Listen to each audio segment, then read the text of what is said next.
Hello सभी को, मैं प्रीति सिंह विजुअल आर्ट क्लास की तरफ से। हम सगुण भक्ति धारा के अंतर्गत राम भक्ति शाखा के बारे में पढ़ रहे थे। राम भक्ति शाखा के बारे में हमने इससे पिछले की क्लास में आपके केशवदास जी के बारे में पढ़ा है। आगे की क्लास में आज हम देखते हैं जो राम भक्ति शाखा के अन्य कवि रहे हैं और सेनापति के बारे में। ठीक है, पहले हम देखते हैं सेनापति। सेनापति ने लगभग 2 रचनाएं रची और 2 रचनाओं के बाद ये हिंदी साहित्य में जो है वो फेमस हो गए थे। ठीक है, तो सेनापति का जन्म जो है वो 1589 ईस्वी में हुआ था। कब? सेनापति का जन्म 1589 ईस्वी में हुआ था। सेनापति के गुरु कौन थे? गुरु हीरामणि दीक्षित। हीरामणि दीक्षित थे। ठीक है, आपको अब हम जो आपके एग्जाम में मोस्टली इम्पोर्टेंट क्वेश्चंस हैं उनको पढ़ाएंगे। ठीक है, जो आपकी टीजीटी पीजीटी के लिए सबसे ज्यादा आपके इम्पोर्टेंट रहेंगे। ठीक, आगे से सेनापति के गुरु का नाम पूछा जाता है आपसे, तो गुरु कौन है? हीरामणि दीक्षित है। सेनापति की रचनाएं, जैसे कि हमने आपको बताया कि सेनापति की जो है वो मुख्य 2 रचनाएं जो हैं वो सबसे ज्यादा फेमस थी।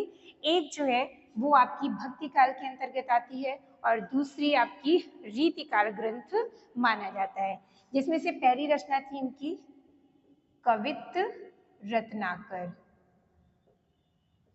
ठीक है, सेनापति की रचना कौन सी है? कवित्त रत्नाकर। कवित्त रत्नाकर रचना जो है, सेनापति ने कवित्त रत्नाकर में राम जी की कथा का वर्णन किया है। इसमें किसके? राम की कथा का वर्णन, राम की कथा का वर्णन मिलता है। ठीक है, कवित्त रत्नाकर में सेनापति लगभग 394 छंदों का प्रयोग किया है। 394 छंदों का प्रयोग किया है। ठीक है, ये आपकी हो गई जो उन्होंने कवित्त रत्नाकर लिखी थी सेनापति की, जो कि राम की कथा पर आधारित थी। दूसरी रचना थी सेनापति की कवि कल्पद्रुम। कवि कल्पद्रुम। ठीक है, कवि कल्पद्रुम जो है ये सेनापति का एक रीति ग्रंथ है। कैसा है ये? रीति ग्रंथ है।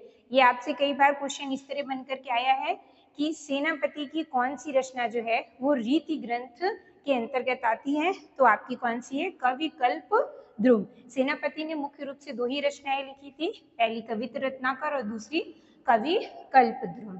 ठीक है, सेनापति की भाषा जो है वो भाषा इनकी ब्रज भाषा में होती है।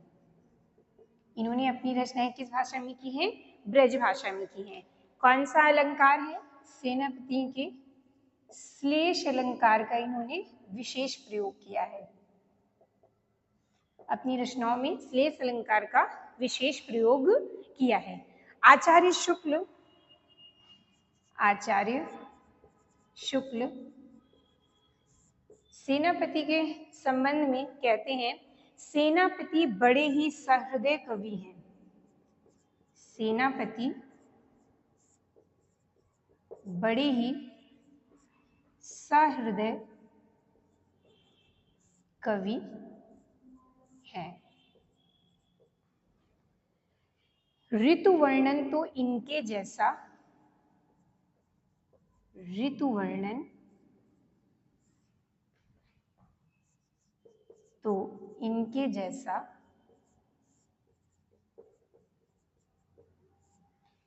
ऋतु वर्णन तो इनके जैसा और किसी श्रृंगारी कवि ने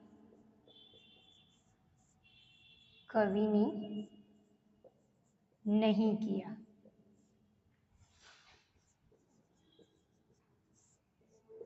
ठीक है, तो हमने क्या देखा कि सेनापति के संबंध में आचार्य रामचंद्र शुक्ल लिखते हैं कि सेनापति जो है वो बड़े ही कैसे हैं?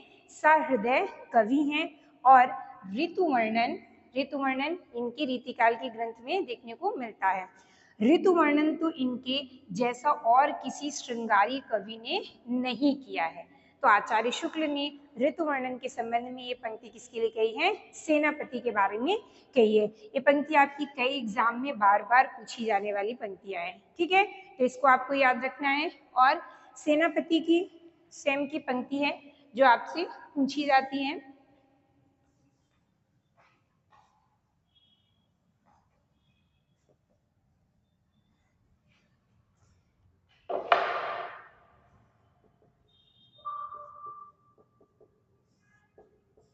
सेनापति की पंक्तियां जिसमें है दूर जदुराई सेनापति सुखदाई देखो। कौन सा है? दूर जदुराई सेनापति सुखदाई देखो, सुखदाई देखो, ठीक है।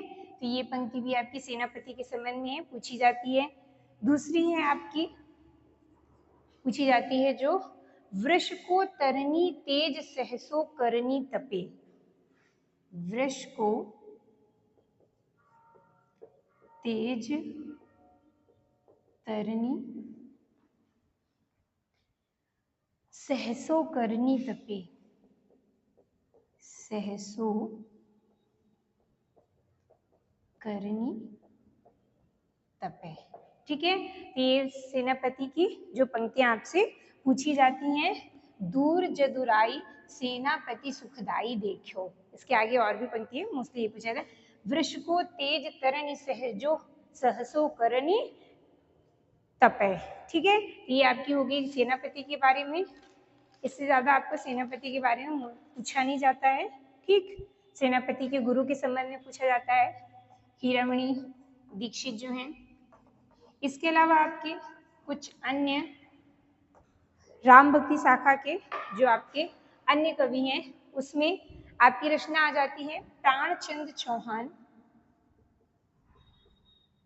प्राणचंद्र चौहान ने रचना लिखी थी रामायण महानाटक, ठीक है। प्राणचंद्र चौहान की कौन सी रचना है? रामायण महानाटक, ठीक है। रामायण महानाटक रचना किसकी है? प्राणचंद्र चौहान की है। रामायण महानाटक जो है वो इन्होंने 1610 ईस्वी में लिखा था। रामायण महानाटक ये आपका दोहा चौपाई छंद में लिखा जाता है, दोहा चौपाई छंद में मिलता है। और ये किस प्रकार का ग्रंथ है? ये संवादात्मक है, संवादात्मक, ये संवादात्मक ग्रंथ है क्योंकि इसमें संवाद विशेष रूप से देखने को मिलते हैं। तो रामायण महानाटक किसकी रचना है? प्राणचंद्र चौहान की। इसके बाद आपके हृदय हैं, हृदय राम रचना लिखते हैं हनुमान नाटक, हनुमान नाटक, ठीक है। तो ये इस नाम से लिखते हैं। ये किसकी रचना है? हृदय राम की, या इसी को राम गीत भी कहते हैं, राम गीत, ठीक है। ये आपके हो गए। इसके अलावा आपके मिलते हैं माधव चरण दास, माधव चरण दास। माधव चरण दास की रचना आपकी मिलती है राम रासो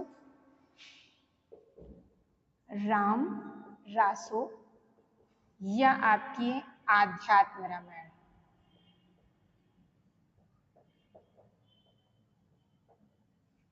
ठीक है। माधव चरण दास की कौन सी है? राम रासो या आध्यात्म रामायण।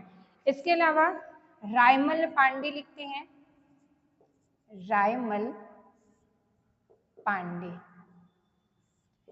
पांडे भी आपके भक्ति काल के हैं, जो कि राम भक्त शाखा के।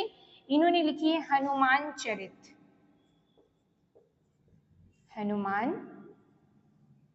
लिखी है। ठीक है। हनुमान नाटक किसने लिखी है? हृदय राम ने। और हनुमान चरित किसने लिखी है? रायमल पांडे ने लिखी है। इसके बाद आपकी मिलती है नरहरि बारहट। नरहरि बारहट।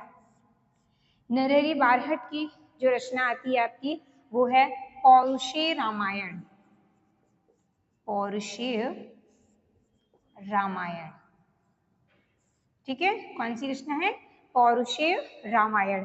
किसकी? नरहरि बारहट की है। इसके बाद है लाल कवि। लाल कवि की रचना है अवध विलास। अवध विलास। लाल कवि की कौन सी रचना है? अवध विलास है, जो कि आपकी किसमें? राम भक्ति शाखा के अंतर्गत आती है। इसके बाद है कर्पूर चंद्र त्रिखा। कर्पूर चंद्र त्रिखा। इन्होंने जो रचना लिखी थी उसका नाम इन्होंने लिखा है रामायण। कर्पूर चंद्र त्रिखा ने कौन सी रचना लिखी है? रामायण। पर इनकी जो ये रामायण है ये किस लिपि में लिखी गई है? गुरुमुखी लिपि में इन्होंने लिखी है। किसमें? गुरुमुखी लिपि में लिखी गई है, ठीक है।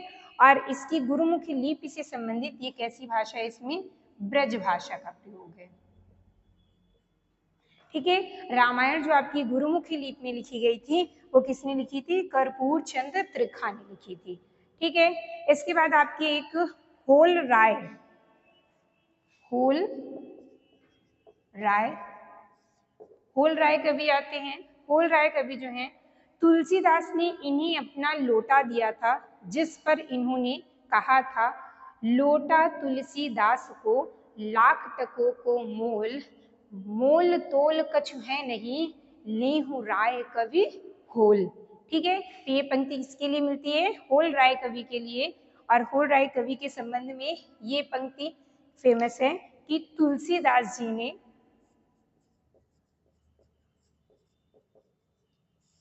तुलसीदास जी ने अपना लोटा दिया था, अपना लोटा दिया था, जिसपे होल राय कवि ने क्या पंक्ति दी थी? लोटा तुलसीदास को, लोटा तुलसीदास को लाख टके का मोल, लाख टके का मोल, मोल तोल कछु है नहीं, मोल तोल कछु है नहीं, लेहु राय कवि होल, लेहु राय कवि होल, ठीक है। तो ये पंक्ति किसके लिए है? होल कवि के लिए है। और किसने लोटा किसने लिया था? ठीक है, तुलसीदास जी का लोटा किसने लिया था? होल राय कवि ने, ठीक। ये आपकी हो गई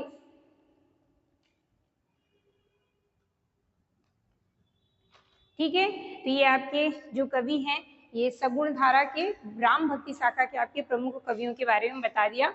और ये आपकी मुख्य रचनाएं हैं जो इनसे भी आपसे क्वेश्चन बन जाता है। ये रचनाएं पूछ ली जाती हैं, जैसे पौरुषेय रामायण किसकी है? तो नरहरि बारहट की है, ठीक है। तो आज से आपकी राम भक्ति शाखा खत्म होती है। अगली क्लास में हम आपको क्या पढ़ाएंगे? सगुण भक्ति धारा में कृष्ण भक्ति शाखा के बारे में पढ़ाएंगे, ठीक है।